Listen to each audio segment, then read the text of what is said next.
Hello दोस्तों, स्वागत है आपका करंट अफेयर की एक और नई वीडियो में।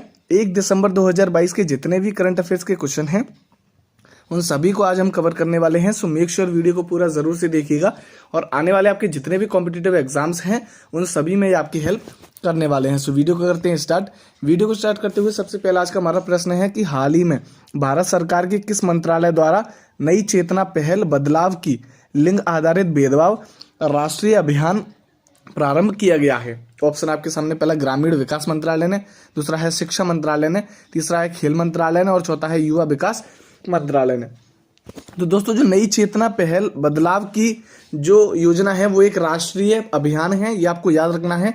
इसकी जो शुरुआत है वो ग्रामीण विकास मंत्रालय के द्वारा इसकी शुरुआत हुई थी और इसका जो उद्देश्य है वो ये है कि जो लिंग आधार पर किसी में भेदभाव ना हो और किसी में हिंसा ना हो, तो लिंग के आधार पर जो हिंसा है उसको रोकना और जो महिलाओं के जो अधिकार हैं उनकी जागरूकता देना, ये इसका मेन उद्देश्य है, ये आपको याद रखना है। और उसी के साथ ये जो अभियान है वो 4 सप्ताह तक चलने वाला अभियान है, ये आपको याद रखना है। 4 सप्ताह तक ये चलेगा और इसका जो शुभारंभ है वो ग्रामीण विकास मंत्रालय द्वारा किया गया है, याद रखना है आपको। और दोस्तों उसी के साथ यहाँ पर शिक्षा मंत्रालय दिया है। दोस्तों, जो शिक्षा मंत्रालय के मंत्री हैं, शिक्षा मंत्रालय के जो मंत्री हैं वो हैं धर्मेंद्र प्रधान, ये आपको याद रखना है। और जो ग्रामीण विकास मंत्रालय है इसके जो मंत्री हैं वो हैं गिरिराज सिंह, ये आपको याद रखना है। जो गिरिराज सिंह हैं वो ग्रामीण विकास मंत्रालय के मंत्री हैं, याद रखना है। राइट आंसर हुआ ऑप्शन नंबर ए। अब हम चलते हैं हमारे अगले क्वेश्चन पर।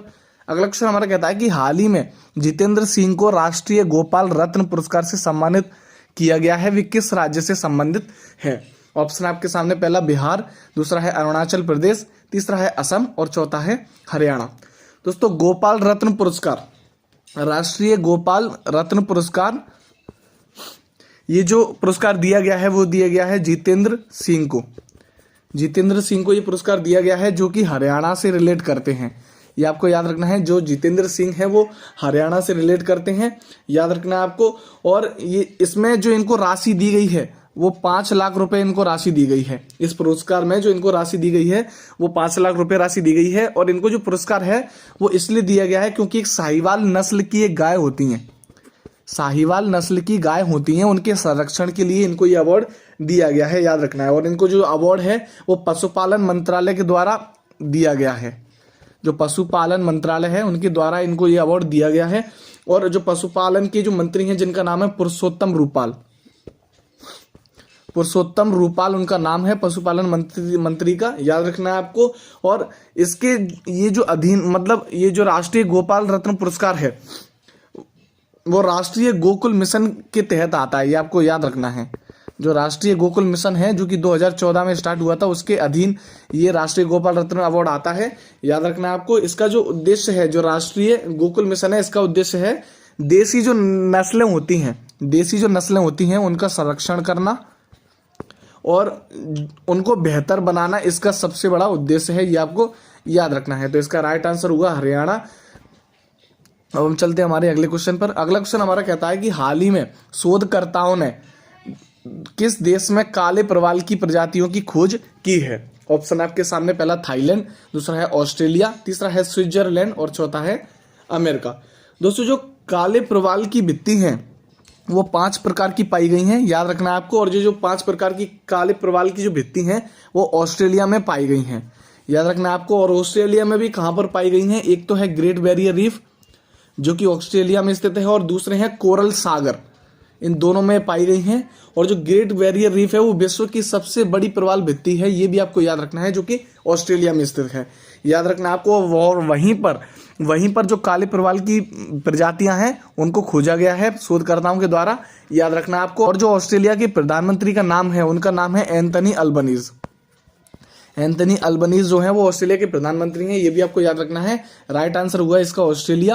अब हम चलते हैं हमारे अगले क्वेश्चन पर। अगला क्वेश्चन हमारा कहता है कि चर्चा में रहा कामचटका प्रायद्वीपीय किस देश में स्थित है?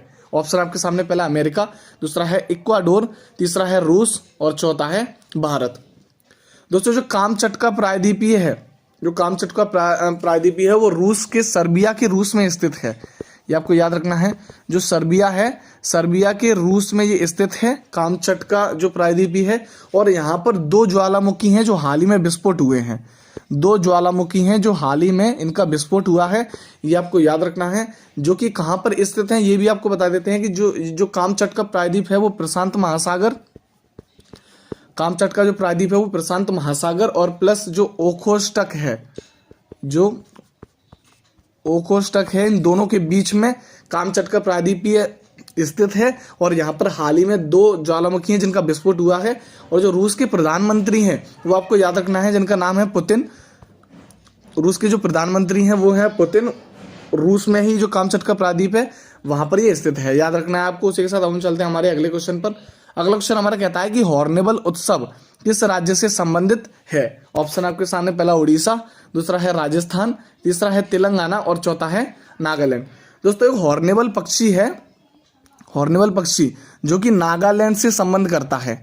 याद रखना आपको, जो हॉर्नबिल पक्षी है वो नागालैंड से संबंध करता है। और नागालैंड की जो स्थापना है वो 1 दिसंबर, नागालैंड की जो स्थापना है वो 1 दिसंबर 1963 को हुई थी, ये आपको याद रखना है। और आज वास्तविक तौर पर अगर कहा जाए तो नागालैंड का स्थापना दिवस भी आज ही है, याद रखना है आपको। और इसकी जो स्थापना है वो 13वां संविधान संशोधन के तहत हुई थी। 13वां जो संविधान संशोधन है उसके तहत इसकी हुई थी। और इसलिए जो 1 दिसंबर है, इसलिए जो 1 दिसंबर है उस दिन हॉर्नबिल फेस्टिवल भी मनाया जाता है, ये आपको याद रखना है। हॉर्नबिल जो पक्षी है वो बेसिकली एक लंबी चोंच वाला पक्षी होता है, ये आपको याद रखना है। एक लंबी चोंच वाला पक्षी है जिसको हॉर्नबिल पक्षी कहते हैं। और भारत में इसकी टोटल 9 प्रजातियां पाई जाती हैं। इस हॉर्नबिल जो पक्षी है उसकी भारत में टोटल 9 प्रजातियां पाई जाती हैं। इस बार का जो ये जो महोत्सव है वो 23वें नंबर का है, ये भी आपको याद रखना है। और इसमें जो शामिल होने वाले हैं इस बार वो भारत के उपराष्ट्रपति शामिल होंगे, जिनका नाम है जगदीप धनखड़। जगदीप धनखड़ जो कि भारत के उपराष्ट्रपति हैं वो इस बार इस महोत्सव में शामिल होंगे, याद रखना है आपको। और नागालैंड के जो मुख्यमंत्री हैं जिनका नाम है नेफ्यू रियो, जो नेफ्यू रियो नागालैंड के मुख्यमंत्री का नाम है, याद रखना है। और हॉर्नबिल जो पक्षी है और जो उत्सव है उसका संबंध है नागालैंड से, याद रखना है। अब हम चलते हैं हमारे अगले क्वेश्चन पर। अगला क्वेश्चन हमारा कहता है कि प्रतिवर्ष 1 दिसंबर को विश्व एड्स दिवस मनाया जाता है, इसकी थीम क्या है। ऑप्शन आपके सामने, पहला विविधता, दूसरा है सुरक्षा, तीसरा है समानता और चौथा है समाजवाद। दोस्तों जो विश्व एड्स दिवस है, जो विश्व एड्स दिवस है इसकी जो शुरुआत है वो 1988 में हुई थी, याद रखना आपको। इसकी जो शुरुआत है वो 1988 में हुई थी। और 2022 की जो इसकी थीम है वो है इक्वलाइज। 2022 में इसकी जो थीम है वो है इक्वलाइज, याद रखना आपको। इक्वलाइज यानी कि समानता, याद रखना है, समानता इसकी 2022 की थीम है। और जो एड्स बीमारी है ना वो रेड रिबन से संबंधित है, रेड रिबन से संबंधित है। कुछ ऐसा निशान होता है, आपको याद रखना है। आपने कई जगह पर देखा होगा, कुछ इस प्रकार का निशान रहता है रेड रिबन का, ये आपको याद रखना है। और उसी के साथ ये जो एड्स है, जो एड्स है इसकी फुल फॉर्म होती है एक्वायर्ड अमीनो डेफिशिएंसी सिंड्रोम, याद रखना है आपको। एक्वायर्ड अमीनो डेफिशिएंसी सिंड्रोम, याद रखना है आपको। और उसी के साथ इसका जो राइट आंसर हुआ वो हुआ समानता। उसी के साथ हम चलते हैं हमारे अगले क्वेश्चन पर। अगला क्वेश्चन हमारा कहता है कि वायु एक महत्वपूर्ण जीवन शक्ति है। सुमंगलम पंच महाभूत सम्मेलन श्रृंखला का आयोजन किस राज्य में किया गया है। ऑप्शन आपके सामने, पहला देहरादून, दूसरा है भुवनेश्वर, तीसरा है भोपाल और चौथा है महाराष्ट्र। दोस्तों मानव का जो शरीर है वो 5 तत्वों से मिलकर बना हुआ है। मानव का जो शरीर है वो आप सब लोग जानते ही होंगे 5 तत्वों से मिलकर बना हुआ है, जिसमें से पहला है जल, दूसरा है वायु, तीसरा है अग्नि यानी कि आग, और चौथा है पृथ्वी, और 5वां है आपका आकाश। इन 5 तत्वों से मिलकर ही मनुष्य का जो शरीर है वो बना हुआ है, आपको याद रखना है। और हाल ही में जो आकाश है, हाल ही में जो आकाश है इसका आयोजन कुछ ही दिनों पहले हुआ था 2022 में, ये भी आपको याद रखना है, जो कि देहरादून में हुआ था। जो आकाश का जो सम्मेलन है, पंच महाभूत का जो सम्मेलन है वो हाल ही में हुआ था देहरादून में, ये भी आपको याद रखना है। देहरादून में इसका आयोजन हुआ था। और अभी जो आयोजन हुआ है वो हुआ है वायु का। वायु जो कि एक महत्वपूर्ण जीवन शक्ति है हमारे जीवन के लिए, इसका आयोजन हुआ है। और इसका जो आयोजन हुआ है वो हुआ है भुवनेश्वर उड़ीसा में। इसका जो आयोजन है वो भुवनेश्वर उड़ीसा में इसका आयोजन हुआ है, याद रखना आपको। इसका जो उद्देश्य वो है कि स्वच्छ जो हवा है यानी कि स्वच्छ वायु को बढ़ावा देना इसका बेसिकली उद्देश्य है, याद रखना है आपको। इसका जो राइट आंसर हुआ वो हुआ भुवनेश्वर उड़ीसा। अब हम चलते हैं हमारे अगले क्वेश्चन पर। अगला क्वेश्चन हमारा कहता है कि हाल ही में दिल्ली में आयोजित 7वें वैश्विक तकनीकी सम्मेलन का उद्घाटन किसके द्वारा किया गया। ऑप्शन आपके सामने, पहला डॉक्टर सिंथिया, दूसरा है डॉक्टर मनमोहन, तीसरा है डॉक्टर हरिके सिंह और चौथा है डॉक्टर एस जयशंकर। दोस्तों जो वैश्विक तकनीक सम्मेलन है वो इस बार का, याद रखना आपको, 7वां सम्मेलन है।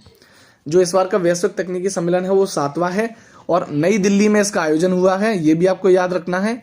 नई दिल्ली में इसका आयोजन हुआ है, 7वें नंबर का है। इसकी जो शुरुआत है वैश्विक तकनीकी सम्मेलन की, इसकी जो शुरुआत है वो 2016 में हुई थी। 2016 में इसकी शुरुआत हुई थी और 2022 में जो इसका उद्घाटन किया है वो किया है भारत के जो विदेश मंत्री हैं जिनका नाम है जयशंकर, उनके द्वारा इसका शुभारंभ 2022 में किया गया है, याद रखना है आपको। और इस बार की जो इसकी थीम है वो है जियो पॉलिटिक्स ऑफ टेक्नोलॉजी, याद रखना है आपको। इस बार की जो इसकी थीम है वो है जियो पॉलिटिक्स ऑफ टेक्नोलॉजी, याद रखना है आपको। इसका जो राइट आंसर हुआ वो हुआ डॉक्टर एस जयशंकर, जो कि भारत के विदेश मंत्री हैं, याद रखना है। अब हम चलते हैं हमारे अगले क्वेश्चन पर। अगला क्वेश्चन हमारा कहता है कि इफ्फी 53 में किस फिल्म को ICFT यूनेस्को गांधी पदक यानी कि पुरस्कार 2022 प्रदान किया गया है? ऑप्शन है आपके सामने, पहला नीना गुप्ता, दूसरा है आपके सामने आशा पारेख, तीसरा है नरसेगी और चौथा है माधवीपुरी बुच। दोस्तों एक फिल्म है, याद रखना है आपको, अंतर्राष्ट्रीय जो फिल्म महोत्सव है, हाल ही में एक अंतर्राष्ट्रीय फिल्म महोत्सव आयोजन किया गया था, ये आपको याद है। और इस बार का ये जो महोत्सव है वो 53वें नंबर का है, याद रखना आपको। इस बार का जो ये महोत्सव है वो 53वें नंबर का है। और जो इसमें जो अंतर्राष्ट्रीय फिल्म महोत्सव है, इसमें जो यूनेस्को गांधी पुरस्कार दिया जाता है, इसकी जो शुरुआत है वो 1994 से हुई थी, याद रखना आपको। इस पुरस्कार की जो शुरुआत है वो 1994 से हुई थी। और इस बार की जो इसकी फिल्म है नरगिसी, जो फिल्म है उसको ये अवार्ड दिया गया है, जो कि ईरान की है, याद रखना आपको। जो नरगिसी फिल्म है जो कि ईरान की फिल्म है, उसको ये अवार्ड दिया गया है, जिसका नाम है यूनेस्को गांधी अवार्ड, याद रखना है आपको। और इसके जो डायरेक्टर हैं इस फिल्म के वो हैं पायस एस्कंदरी। इस फिल्म के जो डायरेक्टर हैं वो हैं पायस एस्कंदरी, जिनको ये अवार्ड दिया गया है, याद रखना है आपको। और दोस्तों बेसिकली जो यूनेस्को वर्ल्ड हेरिटेज, इसकी जो स्थापना है वो 1945 में होती है और इसका जो मुख्यालय है वो पेरिस फ्रांस में स्थित है। यूनेस्को का जो मुख्यालय है वो पेरिस फ्रांस में स्थित है। उद्देश्य इसका क्या होता है कि जो विरासत स्थलें होती हैं उनका संरक्षण करना इसका उद्देश्य है, याद रखना आपको। इसका राइट आंसर हुआ नरगिसी, जो कि ईरान की फिल्म है, याद रखना आपको। हम चलते हैं हमारे अगले क्वेश्चन पर।